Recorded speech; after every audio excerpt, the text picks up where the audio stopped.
Zomato मालामार, rider बेहाल. सांगली जिल्ह्याची कथा. सांगली जिल्ह्यामध्ये ऑनलाईन फूड डिलिव्हरी करणारे झोमॅटो कंपनी फुल फॉर्मात व जे ऑर्डर कस्टमरपर्यंत पोहोचवतात ते रायडर मात्र कोमात. सांगली जिल्ह्यामध्ये झोमॅटो ही कंपनी फुल फॉर्मात असून रोजचे लाखो रुपये मिळवत आहे, तेही रायडर लोकांच्या जीवावर. आणि रायडर लोकांना मात्र तुटपुंजी इतकी कमाई देत आहेत.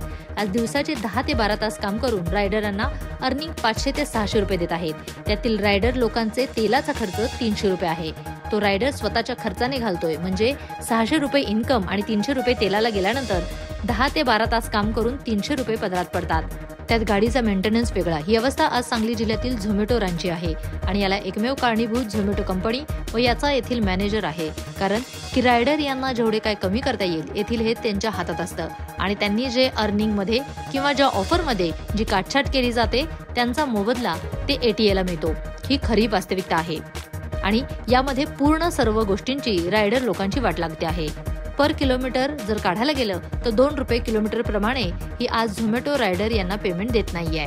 सर्व रायडर आणि एकत्र येऊन असा निर्णय घेतला आहे की येते 25/11/2025 पासून सर्व झोमॅटो रायडर हे मुदत संपावर जात आहेत.